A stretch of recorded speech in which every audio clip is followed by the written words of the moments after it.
I've split the next part into 2 chapters, and the reason being is that this is the beefiest part of the project. Here I put my money where my mouth is and demonstrate how we take everything from the planning process in web design and bring it across into a final homepage design. I'm only focusing on one page because this process is very much rinse and repeat, although I'll probably add additional chapters in the future showing how we can take our homepage design and scale it across multiple page websites. The bigger the site we've got, the more important having that continuity is. And so there are certain aspects of the website, like the masthead, like the footer, that will remain the same, but other aspects that will change on a page-by-page basis. Even if the structure is different, we need to keep the same over-unifying brand and flow from page to page. The last thing we want is a visitor feeling like they've gone onto a separate website. So that continuity is essential. What I'll also demonstrate is how I can then adapt homepage designs for desktop and fit it onto mobile screens as well. In web design, many designers now will go with a mobile-first approach because maybe over 60% of views will be on mobile devices, so it makes sense to start the design process on mobile and then build up to desktop.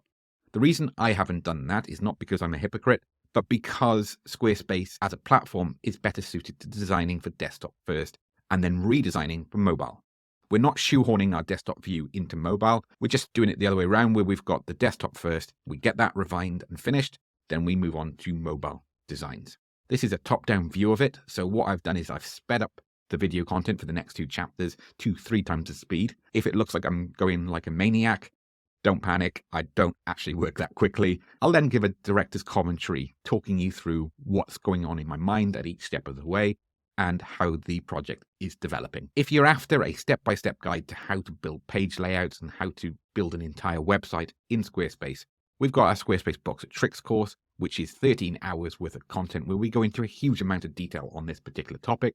We've also got our 6-week intensive program, Moonshot Become a Web Designer. That one's not for the faint-hearted, but if you are serious about a career in web design, we go into a lot more detail, and in that program, we will show you our exact processes of how you can build a website based on our website workshops, which combines everything we've covered in this course and a whole load more. Let's get back to the chapter in hand and let's have a look at seeing how this website shapes up. As mentioned previously, I'm using Squarespace, but the software that we're building the website on really doesn't matter. If you're part of a larger team, then of course you'll probably break the project down into multiple steps.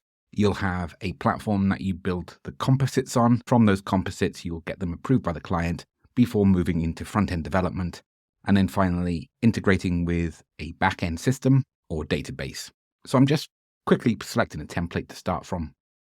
And now we've got our website ready to add in our name for our fictional company. And I've chosen the Build Your Template section. We're going to be changing quite a lot of this as we go through, but as a starting point, I'm just going through the steps here. I don't tend to use this feature very often, so I thought I'd try it for a change.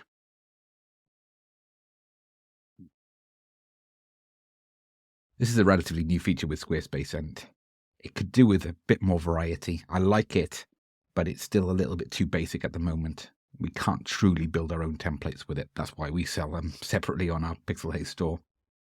So now once that's created, I'm going to tie in the font to start with. So at the moment it's Montserrat. I'm not 100% set on that. I might decide to change that at some point in the future.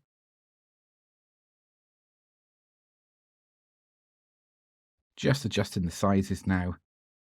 It's sometimes worth spending a few minutes to start off with just getting all your font sizes, essentially get your brand toolkit or your style guide laid out within the website. As I said, this is within Squarespace. If you're using another website builder platform, the approach will be slightly different, but we want the end result to be the same. We want a nice uniform look and feel from one page to the next. Next up, then, we're going to select the colors and then build our color palette. So I'm using hexadecimal colors here. I'm using a Chrome extension for a color picker, which allows me to easily pick out the colors. And as you can see here, I've deliberately designed this style guide to match Squarespace. So with the color palettes in Squarespace, we start with the light colors to the left and then move to the dark color to the right. Now I can export this image and also export the logo or with a transparent PNG background. That gives me options. This gold color works really well because it'll work on both a light or dark background. So by saving it as a transparent PNG allows me to do that. And now I'm just going through and just changing the settings. Putting it on a solid theme. So we're going on a plain corporate white background. This is the safest option for professional services. You can't help but make it look thoroughly professional, thoroughly corporate by taking this approach. So now it's just a case of just adjusting and tweaking the menu system. I want the menu a little bit further away from the social media icons. We probably won't go ahead with Instagram. It will probably be LinkedIn. And we might add in a mail option as well. So an email option to that right. But we'll come back to that a bit later. In the meantime, I'm just resetting now this hero unit. Getting rid of the background image because we don't actually need it. The way I'm going to build it is I'm going to put a image to the right of that section. The pill-shaped button didn't quite work with this. We've gone with nice clean straight edges and lines throughout. So that's the effect that I'm trying to carry through. Just also want to remove the padding on the button to make them.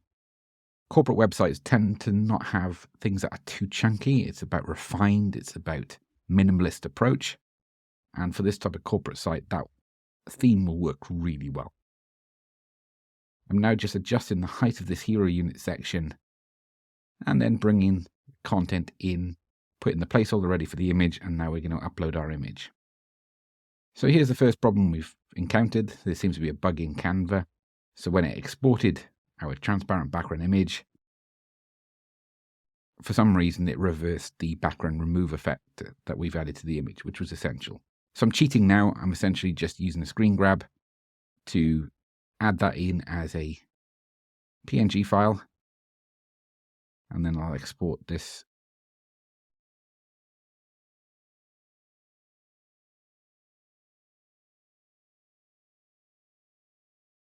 I'd probably come back to that and Canva would work next time I try it, but we'll just keep moving on.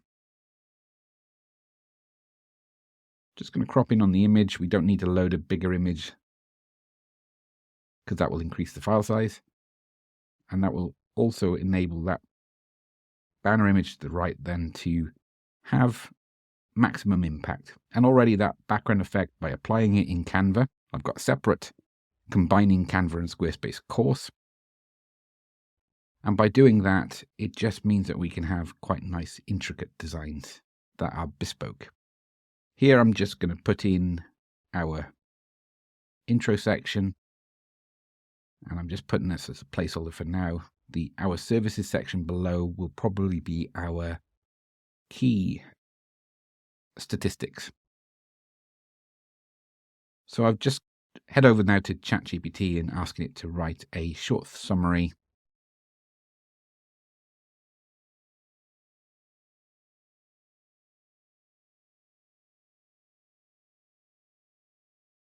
I just want one sentence to go with it. So that 30 plus years sentence is perfect.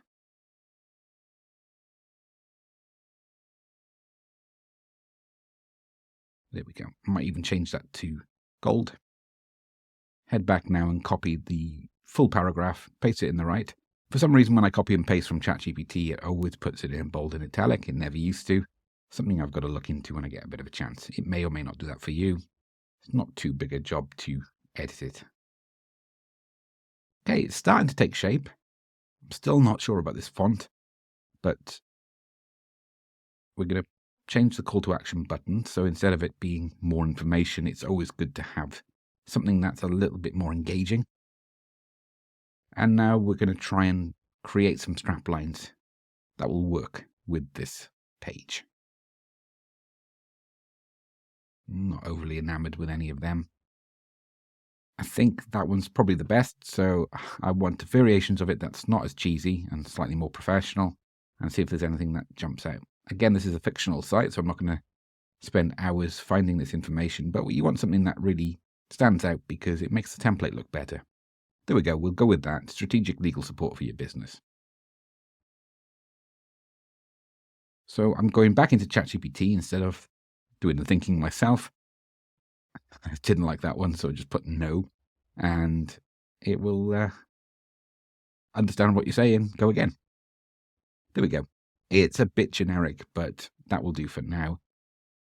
Again, with Squarespace templates, what we find is people who buy the templates really look at the content exactly. It's just how the content flows and the impact it provides. So having real content in there just makes a big difference. I'm now going to add in this sector tab to the bottom right-hand corner of this hero unit. So again, this is tier 1 content, and I might even go with a darker background again. And I want it just to really stand out on the page as the main call to action for there. It may be a case of I even remove legal services button to put more focus on that bottom corner, but I'll come back to that later, if at all. So now I'm just putting in the head. Now I'm putting the header blocks in. The duplicate option works really well in Squarespace, so I'm just using that to put our 3 sections in. And now I'm going to put a placeholder sentence in below. What I might do later, though, is actually put in 2 different text blocks, which will give me a bit more control over the spacing. And you'll probably find I'm going to be noodling a lot with the spacing of this section. It's the difference between having it 90% there and 99.9% there. I'm just going to put these spacer blocks in place. We don't have time in this particular video to upload individual icons. We're going to do a refined video next up where we'll go into more detail on this section. And I just realized I put small business in twice instead of public sector, so I just tweaked that. Okay, starting to take shape. So I'm not sure about what the best look for this secondary section is. At the moment we got that nagging little line in between the 2 sections, and I'm not sure if I like that. So I might just change this section. I can make it more compact as well. And I think at the moment I might just put it back to white to have that tab above just creeping into that section. So now I'm going to start looking at the statistics. Our year in numbers is probably what I'm going to go ahead with. And now I'm going to put the titles in for each. And when I'm using quotes, this section for quotes, I'll put the quote in at the top bit and then I'll put the author at below. So actually just flipping it around in terms of the amount of content. So I'm just adjusting the spacing now. I might just jump back in and remove, for example, cases 1 from the 143 and put that in the description box instead. That will just give more impact to the number itself. Yeah, that's already looking better. I think I might just put this centrally aligned, give it a bit more impact.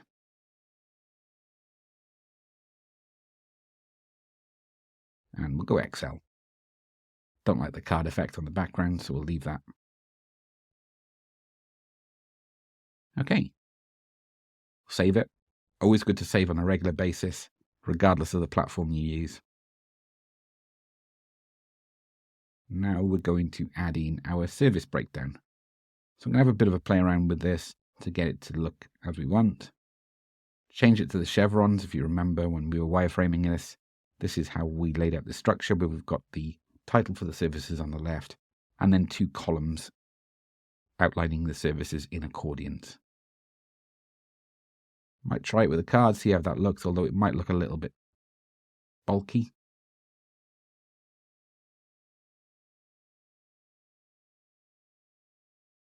And again, we'll change the call to action button to be more specific to the content. And I'll probably just put in a sentence underneath the our services as well, just to ease into that. Going back in now, I don't like the background card effect, so we're just going to remove that. But what that's made now is those columns are too tightly compact together, so I'm going to increase the gap in between each column. Again, if you'd like to find out more about Squarespace, we do have our Squarespace Box of Tricks course that goes into these type of effects in a huge amount more detail. And of course, we've got our Moonshot Become a Website Designer course, which is a 6-week intensive program that covers all of this and a heck of a lot more. But that's enough of the cell. Let's get back to this commentary. Now I'm adding in our latest news section. And from here, I'm going to centrally align that. Just adjust the padding height. And now we're going to add in our summary block. So I mentioned before about summary blocks in Squarespace. Really nice feature that allows us to put our content from other sections like store or news or calendar, feed it into the home page. That section is ready to add content now. Moving further down the page, and we're getting close to wrapping up now, I'm going to swap this image out for a map. And because, again, this is a fictional company, just going to change that to Manchester. That's the location.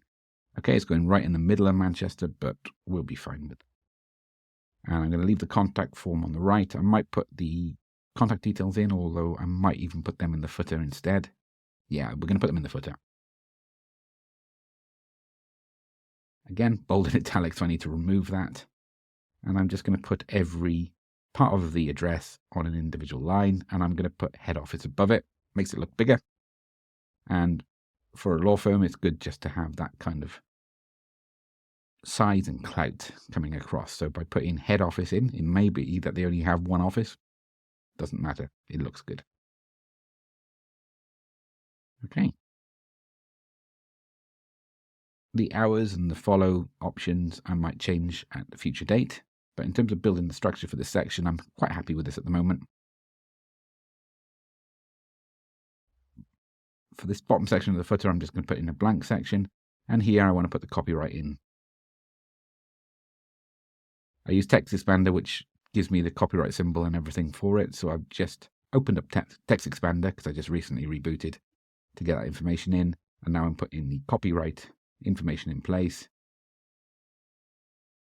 And just outlining this is a Pixel Haze Squarespace template. I'll have to come back to that later and just put a link in instead. I'm going to try it on the grey background just to separate it from the content above. But yeah, that's not a bad first attempt at it. Hope you like the direction it's heading so far. Yeah, it really does tie in with the wireframe that we created. Happy with this, ready to move on to the refinement process.